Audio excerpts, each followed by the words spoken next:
High, চলে এলাম আজকে আবার একটা নতুন ভিডিও নিয়ে আপনাদের সামনে। সবাই আশা করি ভালো আছেন, আমিও ভালো আছি। সকালে আপনাদের কি টিফিন খেলেন? আমি আজকে বানাবো খেসারি ডালের বড়া, তাই দিয়ে মুড়ি খাবো। খেসারি ডালকে ভালো করে আমি ধুয়ে নিয়েছি। এবারে কি করব, মিক্সিতে মিক্সড করে নিয়েছি। আমরা মেয়েরা হলাম দশভুজা, এক হাতে এটা করছি আর অন্য হাতে এই যে পাবদা মাছ নিয়ে এসেছে, নুন হলুদ দিলাম ধুয়ে, এটা আজকে ঝাল করব। এখন আমি মুড়ি খাওয়ার জন্য এই যে পেঁয়াজ টেঁয়াজ কেটে ফেলি।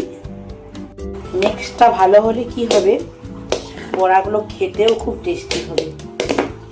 যত ভালো করে আপনি মিক্সড করবেন তো খাওয়াটাও ভালো লাগবে, মানে খাওয়ার সময় খুব ভালো হবে। প্রচুর খিদে পেয়ে যাচ্ছে, এইসব দেখতে আর ভালো লাগে, তাড়াতাড়ি মুড়িটা বেড়ে ফেলি।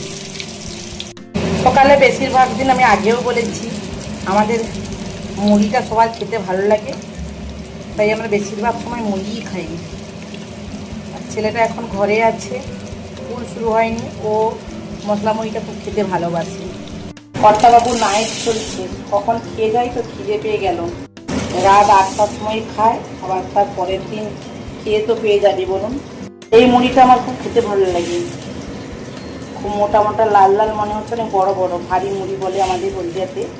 এগুলো বলে যে ইউরিয়া দেওয়া নেই, তাই পোকা না না পোড়া মুড়ি। দামটাও অন্যান্য মুড়ির চেয়ে এটা একটু বেশি। কর্তাবাবুর আবার কাঁটা ছোলা না হলে হবে না, মুড়ির সঙ্গে কাঁটা ছোলা চাই, থাকুক না থাকুক কাঁটা ছোলাটা চাই।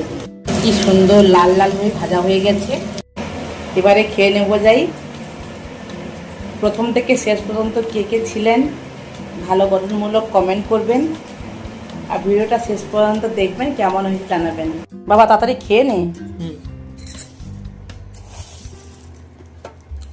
কি খাচ্ছিস খাচ্ছিস রে? মুড়ি মুড়ি ভালো লাগে? ভালো লাগে না? আমি যে বললাম ভালো লাগে মশলা মুড়ি। খেয়ে নে, তাড়াতাড়ি খেয়ে নে।